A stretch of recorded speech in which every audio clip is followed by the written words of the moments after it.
کتونکو تاسو ته پته ده چې د دې ټایټل د لاندې سور سپین سړی دا یو کنسپشن او دا د نن تقریبا 3 میاشتې مخکې پیټرن ان چیف دا خبره زمونږ د نیاز ادبي سنگر کابینټ ته راوسته چې داسې یو سیس کول غواړي چې د هغې طریقه چې کوم وي هغه ډېره نان ټریډیشنلي او د هغې چې کوم د اډینس یا د لسننګ یا د ویورشپ چې کوم سکوپ دی دا ډېر لوی پکار دی او داسې طریقې سره پکار دی چې هغه لږ غونته کې روایات سے ہٹ کر ہو چونکہ تاسو ته پته ده جان زیب نیاز صاحب هغه یو ریئل کنټریبیوټر دی نه صرف چې هغه هی از د فرسٹ پښتو پی ایچ ډي سکالر دین علاوه د آزادۍ په تحریک کې واز د فرسٹ پرزنر دې سره سره بیا د هغې تعلیمي خدمات د هغې نه پس اسلامیه کالج او د هغې نه پس بیا د هغې بچي دا چې کوم دی دا یو دور و ګرانو کتونکو اټ سټارټډ فرام 1940 انټل 2015 چې کله هغې د دنیا نه سترګې پټې کړې نو ګڼ شمېر داسې اړخونه دي چې هغه د پروفیسر جان زیب نیاز د بحیثیت استاد بحیثیت مشر بحیثیت لارښود بحیثیت پروفیسر بحیثیت شاعر ادیب نقاد د ډېرو خلکو نه پټ دی نو دا ټول کریډټ ډاکټر کاظم نیاز او نیاز ادبي سنګر ته ځي چې نن هغوی یو داسې راغونډه وکړه چې یو خو د سټیج یو ریوایول کیږي او تاسو ته پته ده چې د سټیج ریوایول دا ګران کار دی او سټیج زمونږ په شوبې انډسټري کې کوم ځای کې چې موږ د ریډیو ټي وي فلم او سټیج خبره کوو په هغې کې سټیج چې کوم دی هغه ډېر انتهایي ټف جاب دی ځکه چې هغې کې تا سره د غلطۍ ګنجایش نشته په دې حواله باندې موږ دا کار چې کوم دی دا په دې حواجه باندې لږ موږ کوشش دا وکړو د وروستو 3 میاشتو نه ټول لګیا وو چیرې یو داسې ښه طریقې سره موږ د خپل هسټري د دې یو ریوایول وکړو اوس دا به تاسو په خپله انشاءالله تعالی وګورئ او یقینا د دې یو امپیکټ دی نه صرف پاکستان دننه پاکستان نه بهر دا چې کله راځي بیا به تاسو دا ګورئ انشاءالله وخت په وخت باندې نو دا د نیاز ادبي سنګر او په هغې کې بیا یو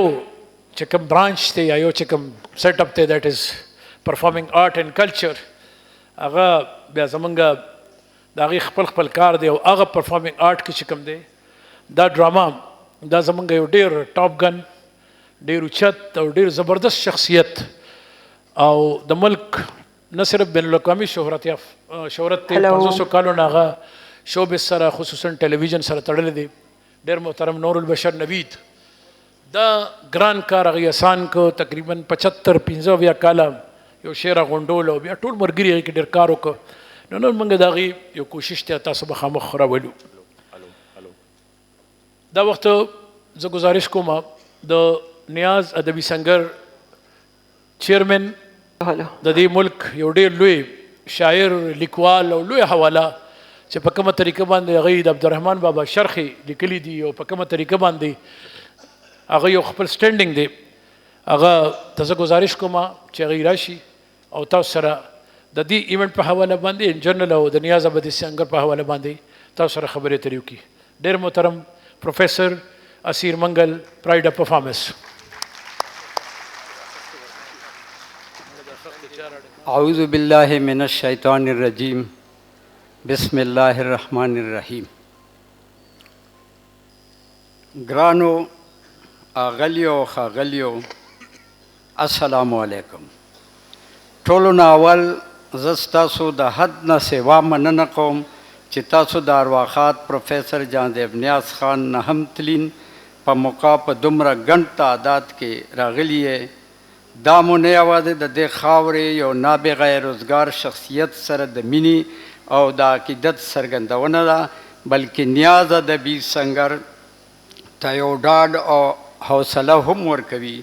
چې مونږ خپل ادبي علمي او ثقافتي هلې ځلې جاري وساتو مونږ د پنجاب نه راغلي میلمنو هم شکریه ادا کوو چې هغوی د کومو مختلفو رکاوټونو نه راتیر دي او دلته ډېر په تکلیف ځانونه را رسولي دي مونږ د باچا خان مرکز هم شکریه ادا کوو چې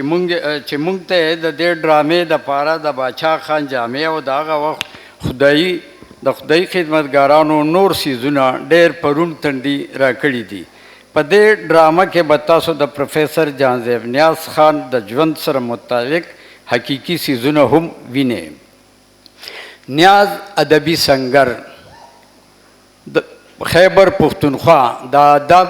علم او د ثقافت په دنیا کې یو درون نوم، یو لوی کار، یو نه ستړی کیدونکی زیار. ډېر په لږ وخت کې ډېر زیات د قدر وړ کارونه وکړل، د ژوندو اتلانو درنول او د حق رسېدلو مشرانو یادول، د هغوی د کار او زیار نه ځوانان خبرول د دې تنظیم یو میشن دی. سټیج ډراما چې خدای خدمتګار تحریک پښتنو کې د ازادۍ شعور بیدارولو دپاره شروع کړې وه، هغه لړۍ د ازادۍ نه پس په هغه شور او زور سره پاتې نه شوه.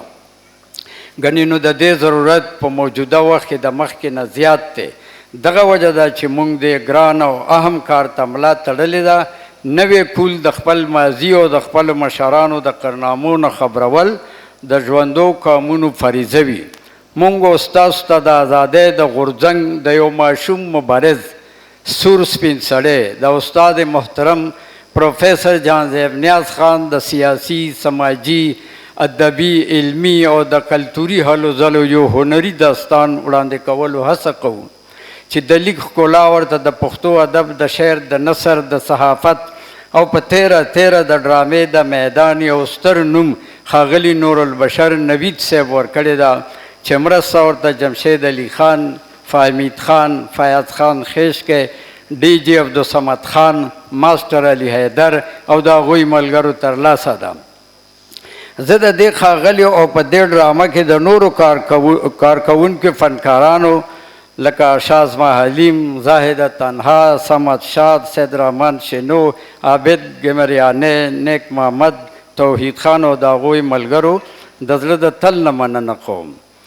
په دې موقع زه تاسو ته دا خوشخبري هم اورم چې نیاز ادبي سنګر یوه هنري څانګه هم پرانستې ده چې مشر یې نورالبشر نوید صاحب او ملګري به جمشید علي خان، فیاض خان خیشکې، شمال نیاز خان، واجد لایق بوي او عبدالوهاب درد صاحب.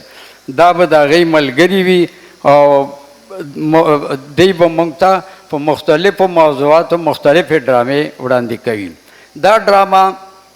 سور سپین سړی 3 برخې لري. وړومبۍ برخه د پاکستان د ازادۍ نه مخکې د پروفیسر صاحب د یو ماشوم سیاسي مبارز په حیث، دویمه برخه د پاکستان جوړېدو نه پس د یو ماهر تعلیم په حیث، دریمه برخه پروفیسر صاحب د پښتو ژبې او ادب د یو لیکوال په حیث. لکه څنګه ناول پښتو ته د ترجمې په ذریعه راغلی دی، دغسې ډرامه هم پښتنو ته د ژباړې له کبله راغلې ده.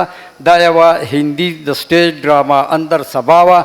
چې ذکر قاضي خیر الله خپل کتاب خیر اللغات چاپ کال 1906 سریزه کې کړی دی. تبازات وړومبۍ ډرامه د صالح محمد هوتک د یوې ورځې غیر حاضري. دا ډرامه د کابل په حبیبي مدرسه کې کال 1921 کې سټیج شوې وه چې دغه وخت بادشاه غازي امان الله خان هم ورته ناست و. د پښتو دویمه تاریخي ډرامه د عبدالاکبر خان اکبر 3 یتیمان دا چې په کال 1940 کې د اتمانزو های سکول کې سټیج شوې. په دې ډرامه کې 3 یتیمانو کردارونه غنی خان، خان عبدالولی خان او ماسټر عبدالکریم ترسره کړي وو. سور سپین سړی ډرامه په خپل پس منظر کې د یو تاریخي دستاویز حیثیت لري. د استاد محترم ژوند او فن د جهد مسلسل یوه داسې زړه پورې روڼ داستان دی چې مثال یې ډېر کم په نظر راځي. د ټولو نه لوی کار د سباوون ویلفیر سکول قایمول دي چې پکې بېوزله ماشومانو ته وړیا تعلیم ورکولی شي. دا صدقه جاریه ده چې د مرګ نه پس یې فرمانبردار اولاد جاری ساتلې ده. نیاز ادبي سنګر ملګرو د سرپرست اعلی ډاکټر کاظم نیاز خان په مشرۍ کې د پښتو ژبې ادب او د ثقافت د ودې دپاره کوم جدوجهد شروع کړی دی، هغه یوازې مشاعرو د کتابونو چاپ کولو د تنقیدي ناستو پورې محدود نه دی. مونږ غواړو چې په پښتونخوا کې سټیج ډرامې ته وده ورکړی شي او دغه هنر مړه کېدو ته ور نه کړو چې د ځوانانو پوهې سره سره د خپلې خاورې او د ولس سره مینه او محبت پیدا شي او دې دپاره ژوند په تمثیل کې وړاندې کول د ټولو نه مؤثره لار ده. د نیاز ادبي سنګر ملګري د خپل استاد محترم په جهد مسلسل باور لري، غواړي چې خپل ادبي علمي او کلتوري سفر برابر روانو ساتي. ډېر ژر به که خیري ولس ته د دې نه پس په نورو ګټورو موضوعاتو ډرامې وړاندې کړي او نوې کل به د هغوی فایدو نه خبر کړي. زه ستاسو او د ډرامې ترمنځ نور خنډ کېدل نه غواړم. د تلو نه مخکې د نیاز ادبي سنګر د ټولو ملګرو زه د زړه د اخلاصه مننه کوم چې دوی د دې ډرامې په تیارولو کوم سختو پړاوونو نه تیر دي، د هغې اجر عظیم دی ورته الله تعالی ورکړي. په آخر کې د نیاز ادبي سنګر بانی چیرمین ارواخاد لایقزاده لایق ذکر به ضرور کوم چې تیر کال هم په دې میاشت کې موږ نه جدا شوی، نن که هغه موږ سره په دې محفل کې موجود نه دی، ولې د هغه خواږه یادونه زموږ د لارې مشالونه دي. زما د دې خبرو د اورېدو یو جهان مننه.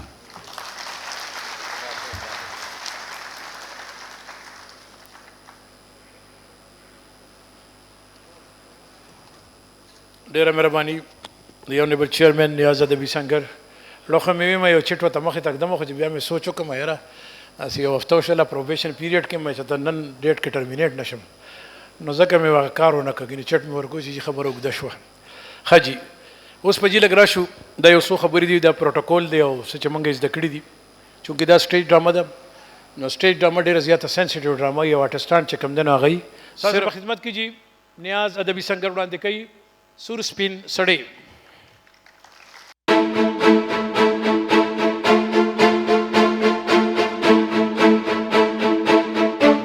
د مازیګر زیړی انوره تلا ولاړې په ما پرېوتل ګردونه. ها زه جانزیب نیاز یم، د ازادۍ د قامي تحریک د جانزیب نه راواخله د پاکستان پښتونخوا د جانزیب نیاز پورې قلم او کتاب زما د ژوند حصه ده. زه د قامي ازادۍ د قامي تحریک اولنی ماشوم قیدي او د پاکستان د ازادۍ نه پس هغه سړی یم چې د جغرافیې مضمون مې پرېښود او په پښتو کې د پی ایچ ډي اولنی میدان ما ورکړی دی. او زه هغه جانزیب نیاز یم چې د ټولو ولسونو یم د ادب او صحافت د جلال او جمال د میدان شهسوار هم زه. د پښتو علمي کانګرس د چیرمین اعزاز هم لیکوالانو راکو او د ادبي خدماتو په اعتراف کې د پاکستان لوی اعزاز پراید آف پرفارمنس هم ماته راکړی شو. او زه د ژوند تر اخري پړاو پورې په دې عقیده پاتې شوی یم چې زما ټول ژوند زما د هغې نرې بهادرې او رښتینې پښتنې مور په نوم دی چا چې د خپل ژوند په قربانۍ زموږ ژوند له بقا ورکړه. ځکه ما همیشه ویلي دي د پټو سترګو قسم نه خورم، څومره چې سترګې غړوم تا یادومه.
उतरी गई जानते को लाली जान जख्मी आंटी बचे गस्तार और जानसेब او د ماما زوی لالي جان زخمي هم وي او مړه شي نو چاړی به نه. مورې انګریزان خو زموږ ماشومان هم نه پرېږدي. بچې زه د بادشاه خان خور یم.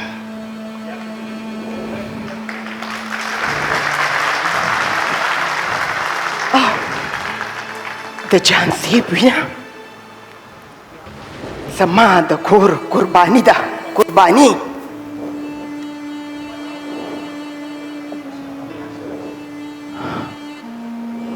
ضرور لځې ورشه خو ودرېږه په سترګو کې دې اوښکې را نه شي. د انګریزانو نه په جړا نه خلاصېږئ. ځه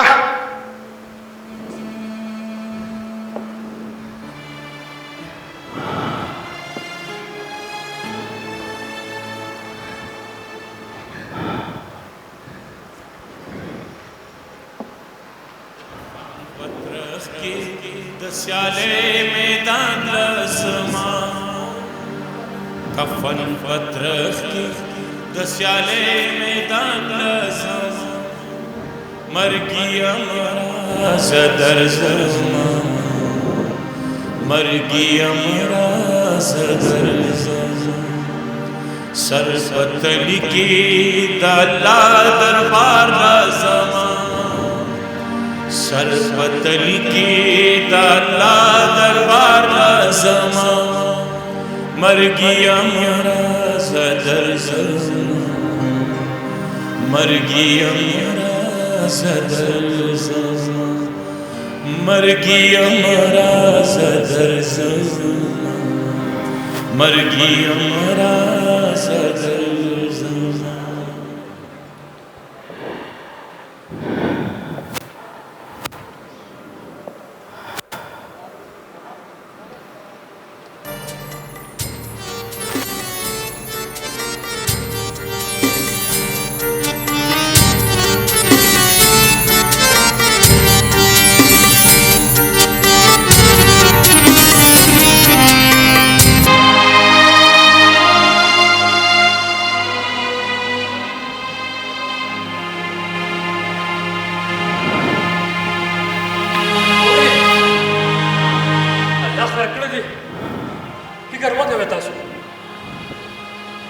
فتح محمد خانه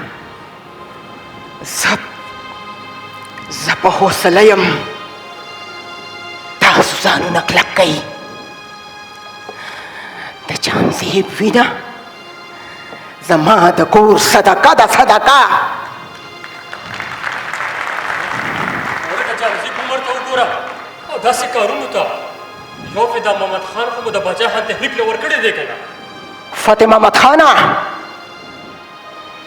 د انګریز خلاف د آزادۍ جنګ که ما نه تاسو ټول زامن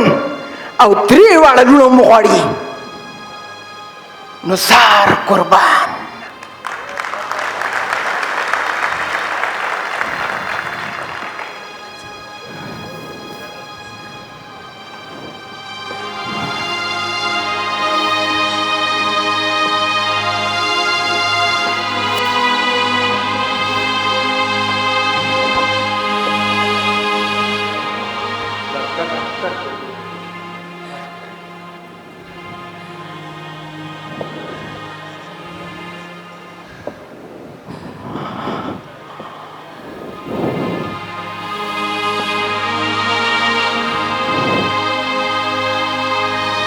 فدا محمد خانه دا راته ووایه چې دوی چړلي خو نه دي، فریاد خو نه دی کړی، ګنې زه د دی مخ ته هم نه ګورم. مورې تر اخري وخته پورې د انقلاب زنده‌باد چغې والې دي.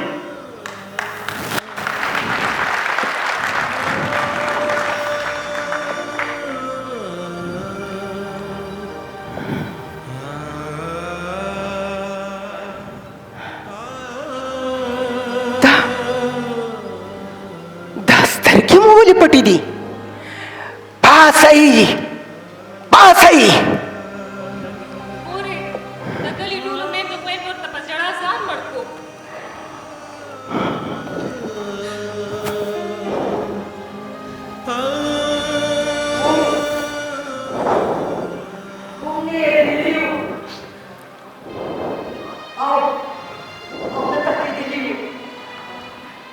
خو صرف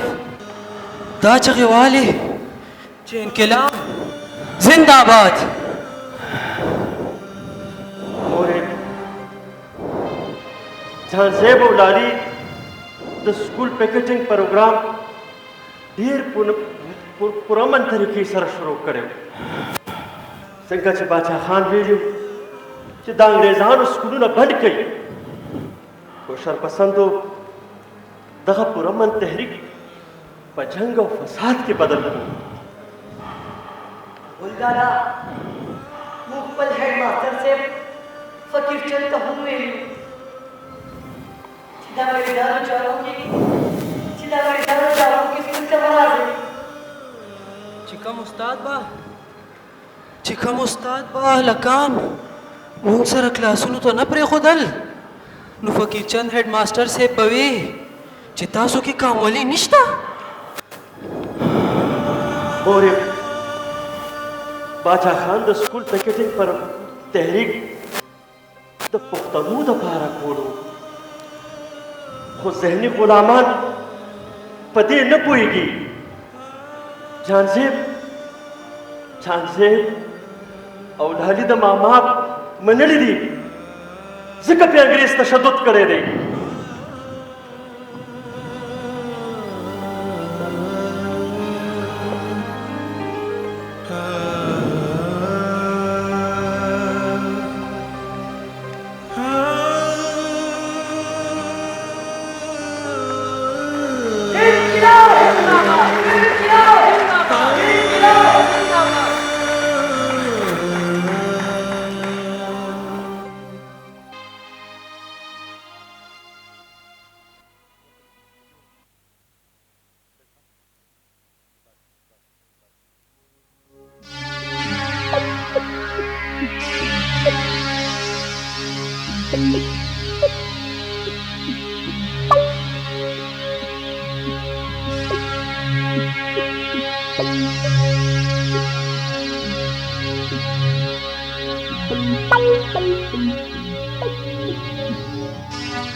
अच्छा बया राशो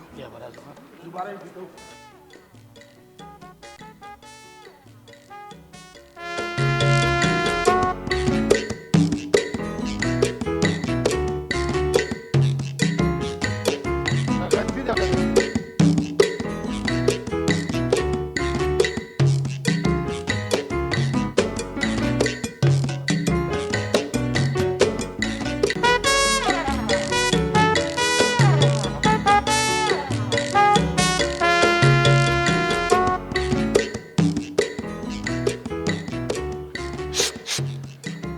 شامتیا او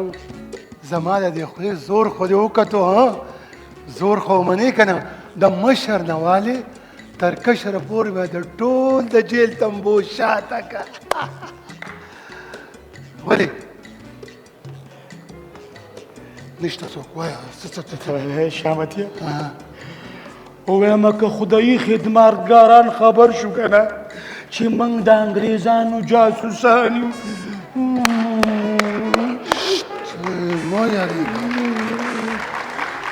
مو یریگا سرکار بمونتا شابشی را کئی شابشی زان پا خبر باندې پوی کا آو دا کشر نه والې تر مشر پورې خو د جیل تمبو شاته شو که نه نو بیا یېرېږې ولې دا خو داسې خبره شوه لکه ستا هغه خبره سره ته وکړه ما ته چندخان دا خو هغه خبره شوه چې اسونو نالونه وال نو چندخان رالو ما ته هم نالونه ووه که نه نو نه که نه داسې نه که نه یو خو ته په خپله خوله په خپله ګواه کېږې نو ستا دا خوښه ده چې ګوره د وخت سرکار به منې که هغه تورې که سپینې ته به وایې زنده‌باد زنده‌باد ستا دا خوښه ده چې په سخا ډنډ کې هلې غوپې درکوي او یا دې د جیل شاته کړي دا دې خوښه ده نو د جیل چپو شاته کېږي ګوره برکتیا وایم چې د جیل خبره خو راته بیخي ونه کې په ایمان ساه مې پکې بندېږي برکتیا وایم دا زړه مې داسې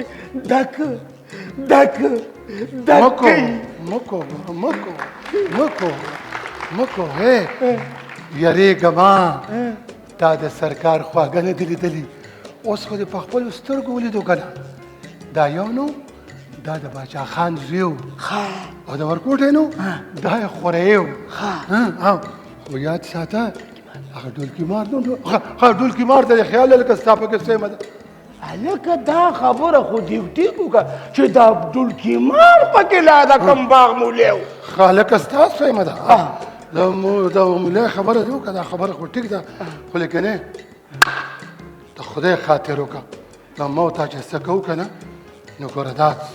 دا ګوره ډېر دغه کوه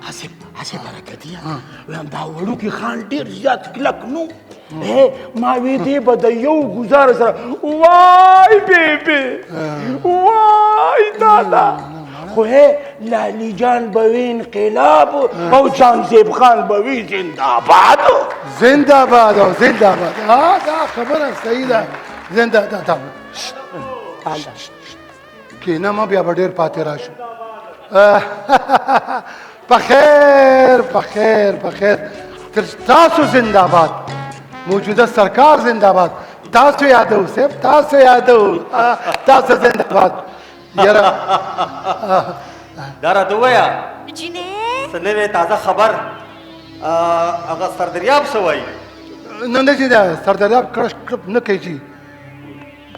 انګریز سرکار والا د ملا تیر والی دی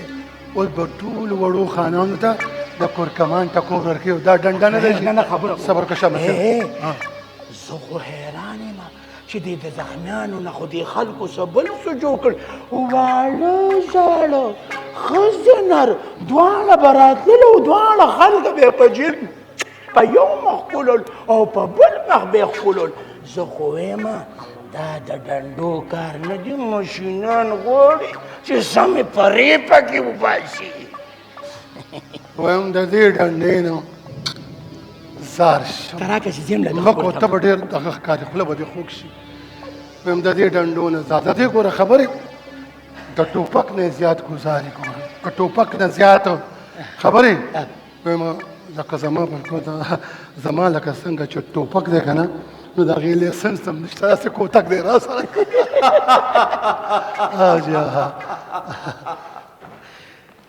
شاباش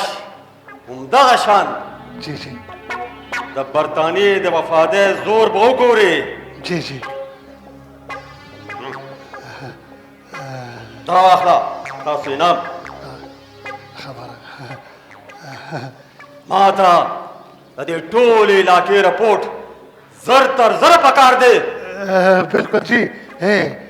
ټکی په ټکی خبره به در ورسي ټکی په ټکی بېغمه شه صاحب ګډ راځي هلکه بېغمه شه موږ پېښه وو زموږ جاسوسي پېښه ځه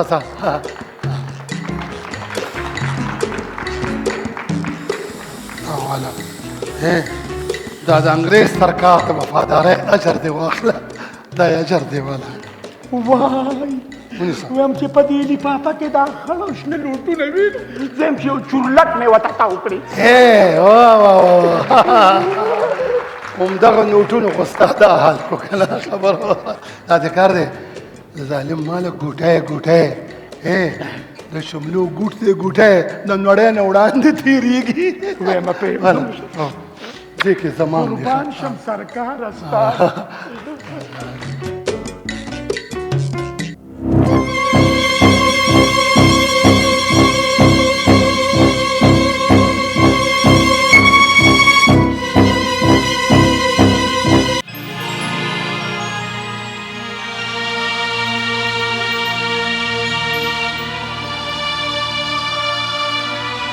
شاد محمده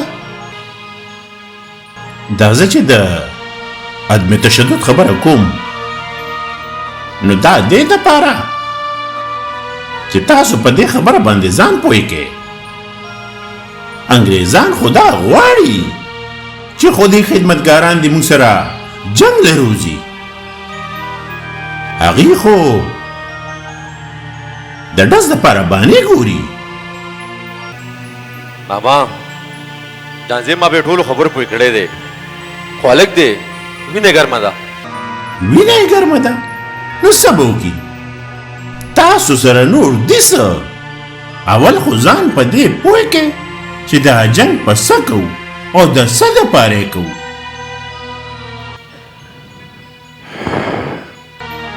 ځان له سرونه ماتوم زه خو د پښتنو سرم ساتم او سنګرم فدا محمده جی ماما دا زه چې په صدریاب کې تاسو ته څه ویم زه تاسو ته د جنګ خبرې کوم که د عدم تشدد ماما زه خو دې ټولو ته ستاسو د خولې وینا بیا بیا ویم خو جانځې بلک دی جذباتي کار یې وکړو مالا علي او جانځیب دواړه راوغواړه ډېره ښه ده ماما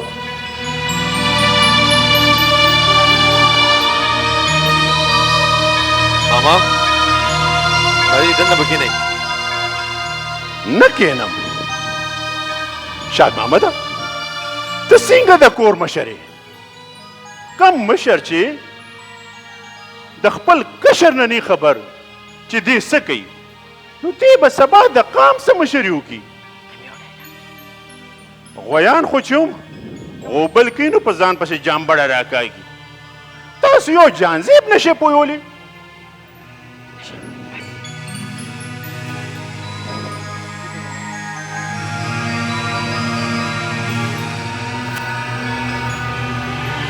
دا وګوره دا د دې حال دی دا د دې کارونه دي یالکو تاسو ته چا وی چې په تش لاس مقابلې کوئ باچا خانه هلکانو ته څه مه وایه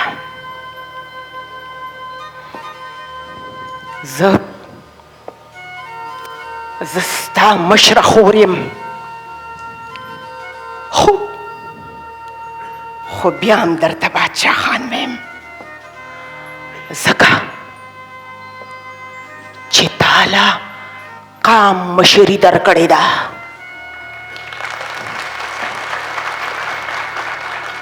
باچا خانه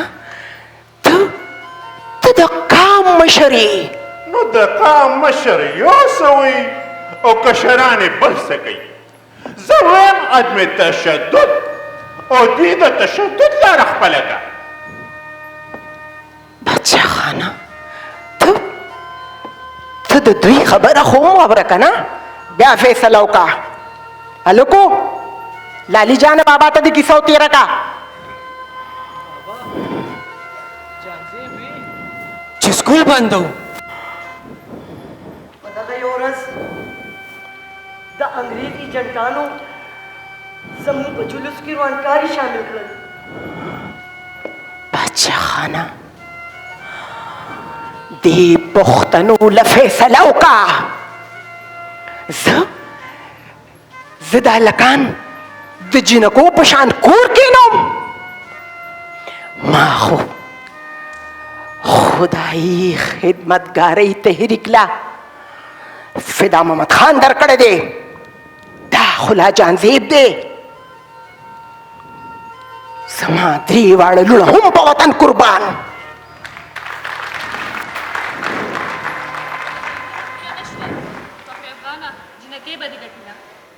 یوازې ما مه ګټې قام وګټې خاوره وګټې دا خاوره ازادي غواړي خو په تشدد نه په عدم تشدد ماما موږ خو ستاسو د حکم مطابق سکول بند کړو شرپسندو شرارتو کو په موږ یې تشدد وکړو اچھا خانه ته جانزیب منې که د دې تحریک نه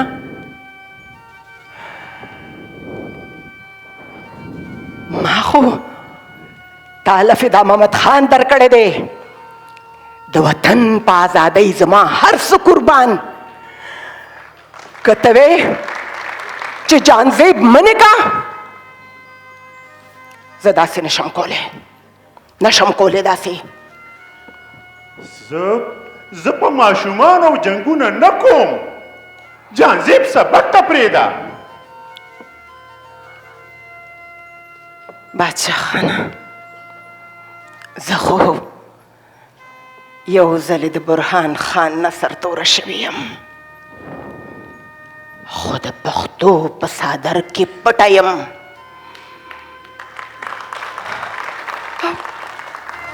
او کفن مې لکه د سر پیچک تړلی دی که د وطن په ازادۍ پوره شم نو واخله مونږ درزار زه پښتانه په جنګونو نه وژنم زه اول د دې دپاره د تعلیم غم کوم بچه خانه د خپلې خور په تربیت باندې یقین ساته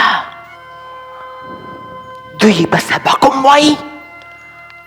او تا سره به اوږه په اوږه رواني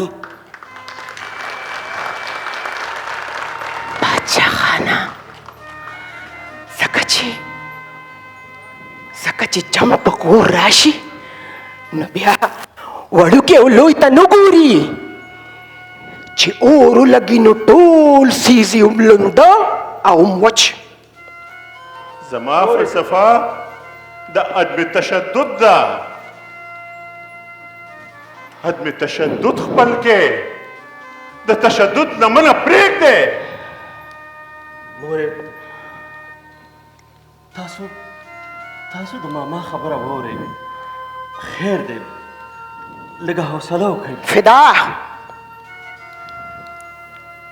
زما او د ورور ترمنځ مه راځه بادشاه خانه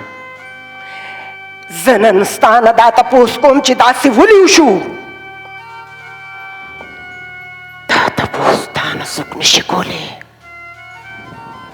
خو زه ستا مشره خور یم نو دا پوښتنه ده نه د دې پښتنو دپاره کوم بادشاه خانه مونږ ته لار وښیه عدم تشدد زما لار ده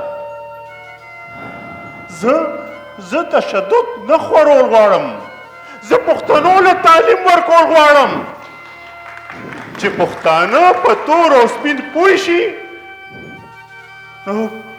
ژوند به یې روښانه وي بادشاه خانه انګریز دلته زور او جبر او تشدد کوي انګریز خو جنګونو ته خوشحالیږي هغه به ډېر زورور وي خو د باچا خان د عدم تشدد نه زیات زورور نه دی دا به انګریز هم مني خو چې په جنګ ستړي شي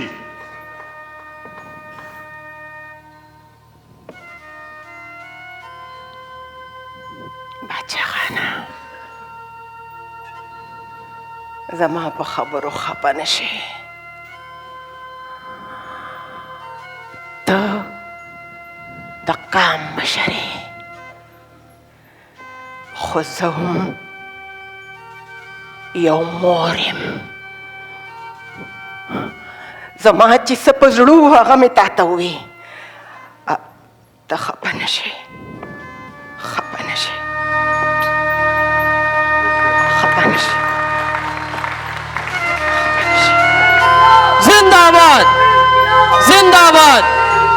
जिंदाबाद।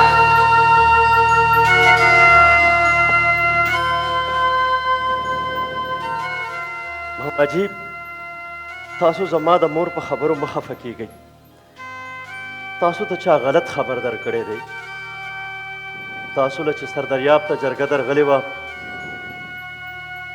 च स्कूलों में बंद हुई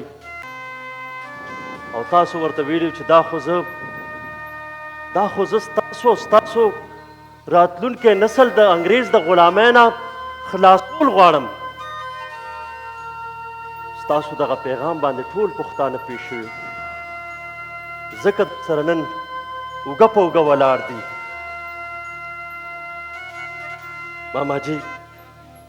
खुदाई खिदमतगारान ठूल वेवाड़ धा की दलरी संग छता सुवाई छे तशद्दुद न जंग पैदा की गई और अदम तशद्दुद न मोहब्बत पैदा की गई। मोहब्बत च द अमन अलामत ते द जुंड जेरे दे और स्तासो मिशन और द जुंड लार दा।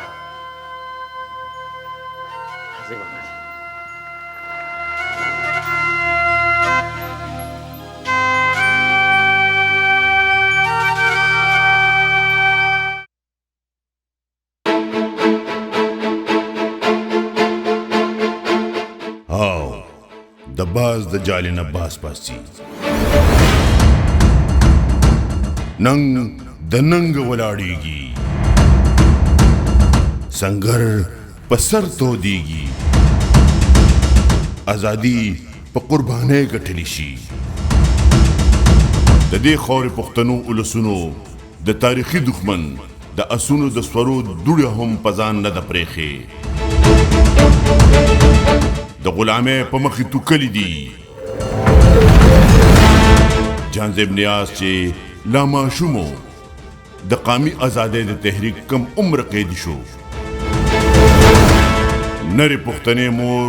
चे द बाचा खान मशर खोरवा खपल माशुम कैदी जुए द वतन द आजादे द पारा माशुमा मुकद्दस सदका वर्कड़ा आओ यो कम उम्र कैदी प बेड़ों की जेल तलाड़ो।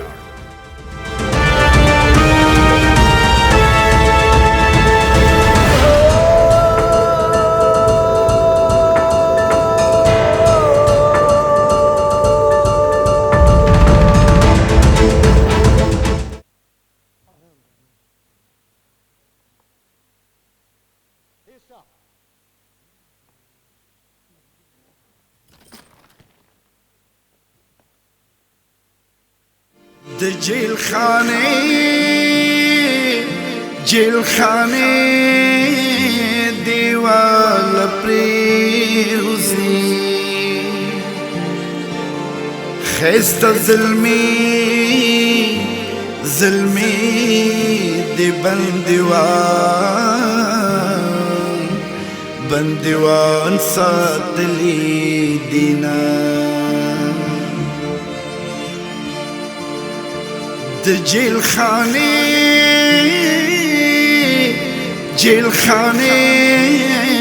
गाड़ी लराशा द ज़ौलनो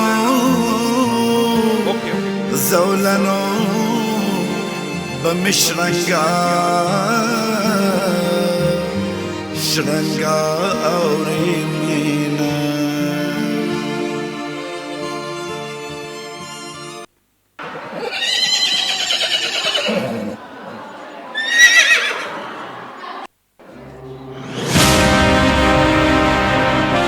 जानजेबा बचिया सादा उम्र द जेल द जंजीरों न दे खोज दे वतन द खावरे द काम बनंग सजा शुई न समायती में बचिया सादा के धार लासा समाद पार मुबारकी दा ज़मानियाज़ बिन जानजेबा द मरग़त दे हुमा निशिमातोले खुद बेनंगई खक दे रामशा سابلار برهان خان بنن په جنت کې د وطن د شهیدانو مبارکي اخلي چې ستا ماشوم زوی د پښتنو د ټولو نه ماشوم کېدی دی ستا ورونه هسکه غړی ګرځي بچې او ستا خور تاجو ستا د څادر نه پټکې والی دی او لپټۍ جنډه ده جان زیبا ستا مور لوی رب ته وایي ای ربا زما د ماشوم جانزیب سزا د ټول پښتون وطن صدقه قبوله کا زما حق یاد ساته بچې سورې سورې په ګولو راشي سورې سورې په ګولو راشي د بې ننګۍ اواز دې را مشرومینا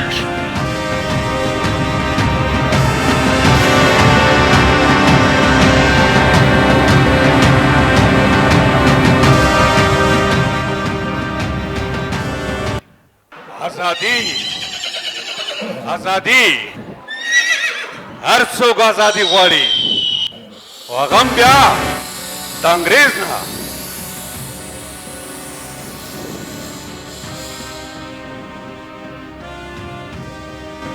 ستا نامه جانزیب ده ها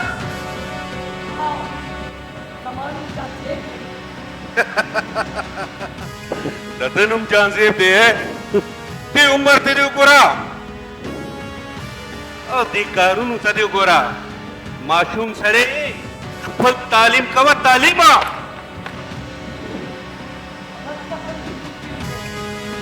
ऐसे जिक्र भी करानी हुए जमा उस्ताद बसूक भी ډېر ګستاخ ہے او بله دا چې خود شرم دی ستا هم دقه سزا پکار ده چې پښتو کې راته بیړۍ پرتې وي ځکه خو دنه ټوله علاقه په اور ولاړه ده زما غونتی یو ماشوم نه هم انګریز ته خطره ده ما ته خو نن ځان ډېر زورور ښکاري واه واه ډېر ښه ستا هغه باچا خان هم په ماتو پښتو جیل کې پروت دی او بیا ستا په رخو کې دا بیړۍ پرتې ښه دي هلکانو یس سر وایي ځای منډه خانه کې واچوئ چې د ده د سر نه دا نشه کوزه شي د ازادۍ پته ولګي ورنه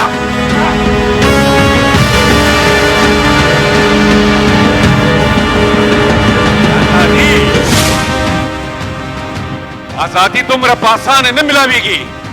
और बया द अंग्रेजानू ना दासे ढेर जांजेब खानान बराशी ढेर बादशाह खान बराशी वो द अंग्रेज ना आजादी ढेर अगराना दा ढेर अगराना दा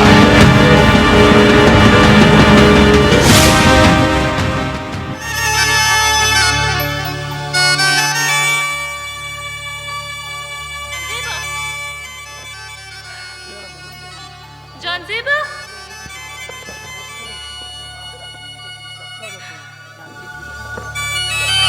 बोले बच्चे रोर भी आज छो हमारा जानज़ेबा आवाज़ लगी दो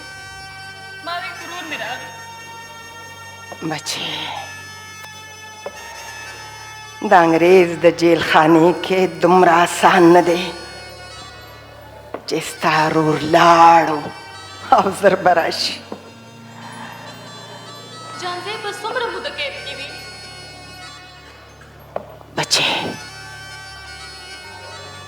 हुक्म अदालत और कानून हर सद अंग्रेज दी खुदाई खिदमतगारान आजादी ख्वाड़ी او د دې ازادۍ سزا چې څومره هم ګرانه خدای خدمتګاران به دا سزا زغمي خو بچې د خپل ورور او ماشوم کې دي دپاره ستاسو په سترګو کې اوښکې ونه وینم، اوښکې ونه وینم بچې. موږ به نه ژاړو مورې، موږ به هر وخت د جانزیب خبرې کوو. زه کتابونه راوالم او ښکلې کړم. هغه یوه کاپي مې ولکتله، یوه ټپۍ پکې لیکلې ده، څانګه به نن سبا کې ګل شي. ما یې په سر کې سرې غوټۍ لیدلې دي نه.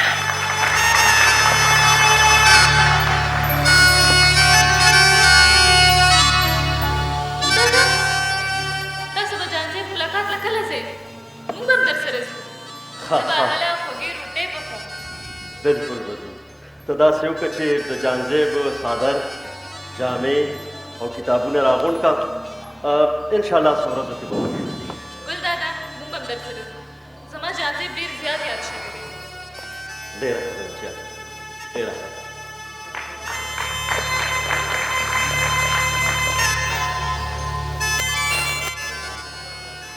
मोरी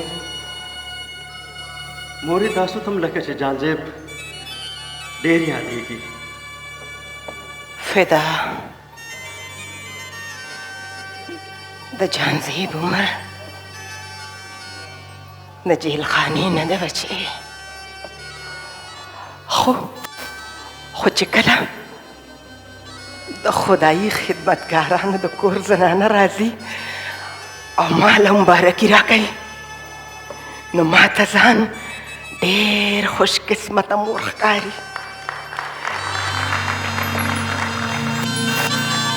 بچې زما ماشوم جانزیب چې د وطن د آزادۍ دپاره ځان قربانوي، ته به ګورې یوه ورځ به زما بچې د وطن د آزادۍ په جشن کې هسکه غړۍ رواني او زه به دې میندو ته ویم زما جانزیب د آزادۍ جنګ وګټلو. او بچې ویم به هغه د جانزیب د خپل ماما بادشاه خان سره څنګ په څنګ روان دی. مورې زه پوهېږم مورې چې ستا په خبرو کې د نیازبین زوی درد دی. تاسو به ملاقات له بوزم باچا خان نه بدن بوزم؟ نه ولې مورې؟ بالکل نه. ملاقات ته نه ځئ؟ که د انګریز غلامانو حاکمانو دا خیالي چې د برهان خان د کور ستر به د رور او د زوی په ملاقات مات کی نو دا ستر دومره کچه نه دی.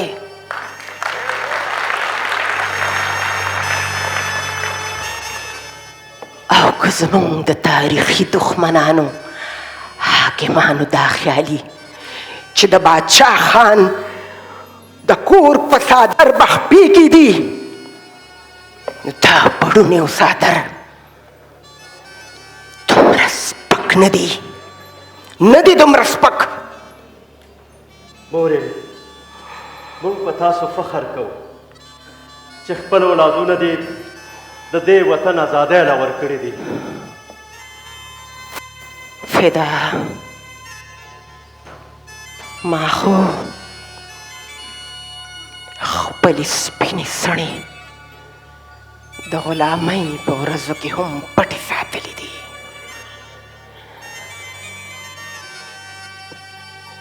خو بچې د دې سڼو ستر به زه د وطن د آزادۍ په جشن کې ماتوم. او بچې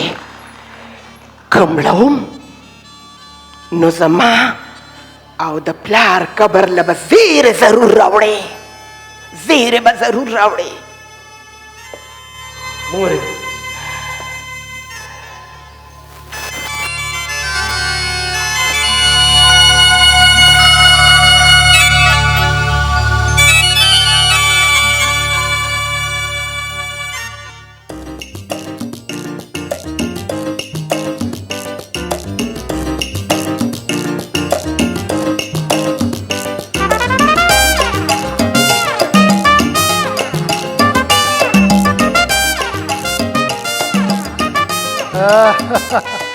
هلکه شامتیا د انګریز بابا او سرکار د لفافې ایله په موږ حق حلاله شوې د مشر نه والي تر کشر خانه پورې ټول د تنبو شاته کو د جیل باندې کړه یا لکه اسی د یو خبره کوم د دې وړوکي خان نه هم سم لوی لیډر جوړ شو جانزیب خان خو د خاندادا ګلدادا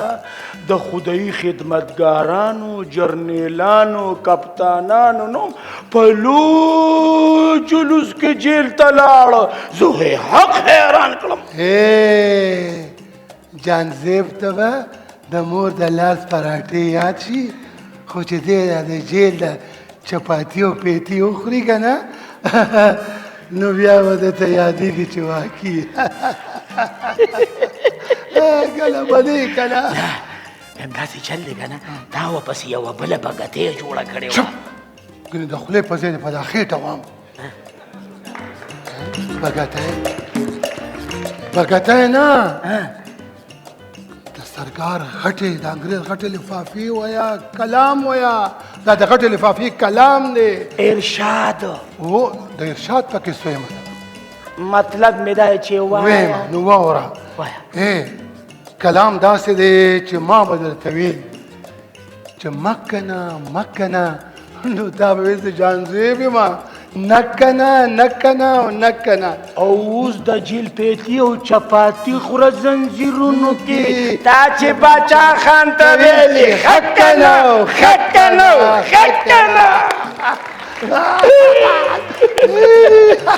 او لا بلا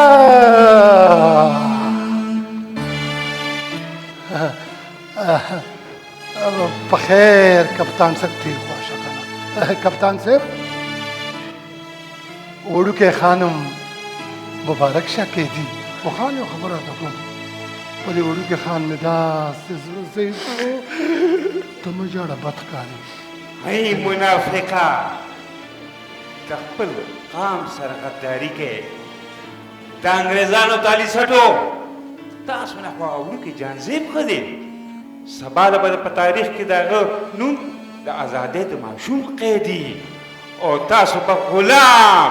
ابن غلام یادېږئ وای کپتانیا دا د ګوره خاطر دی غلی شه خاطر خدای خدمتګاران د غلامانو خاطر نه غواړي برکته کپتان صاحب ستا د حرکت د زور نه خبر نه دی ستاسو د حرکت او د برکت هر څه ماته معلوم دي زه حیران یم چې د دې وطن خویندې میندې به ستاسو دا زلمیتوب په څه یادوي تاسو به سبا له دې خپلې خاورې مور له څه جواب ورکوې د سبا نه څه خبر یې سبا کپتان صاحب د نن خبره کوه د نن سرکار انګریز دی انګریز پردی قبضهګر دی نن په خپل زور غاوره دی سبا له به زموږ وطن پرېږدي خاوره او قام څوک هم په زور زبردستۍ د یو بل نه نشي بیلولی او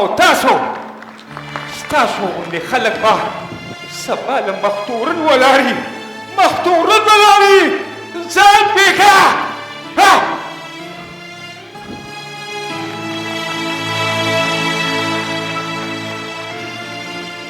یا لکه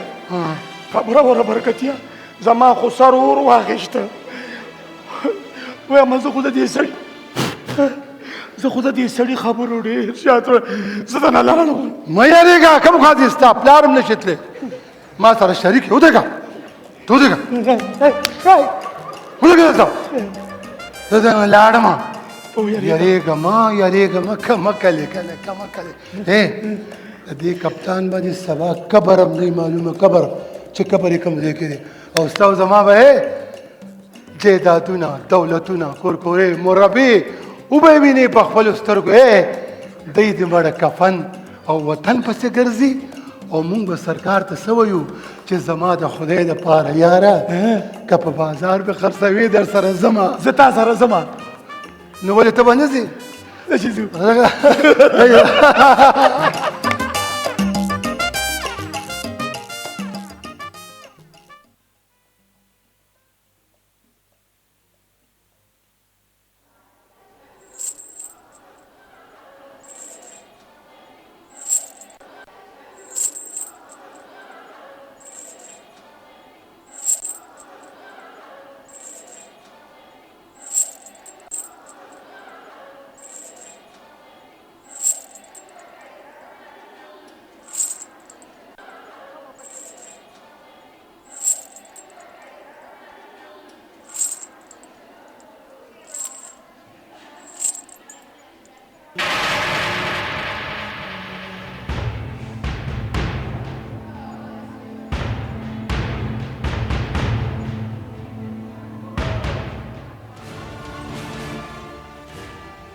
شپږو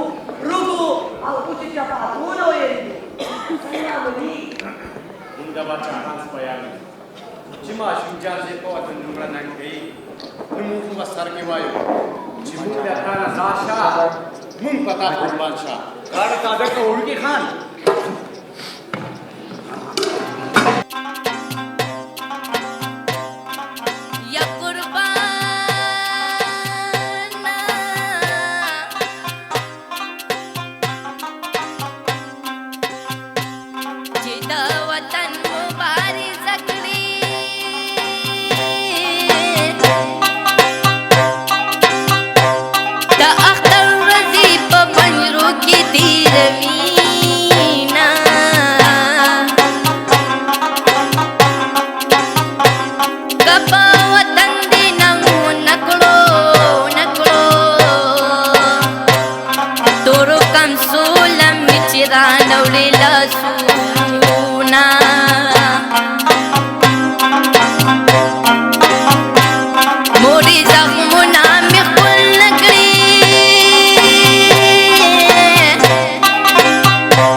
څنګه به نن سبا کې ګول خدمات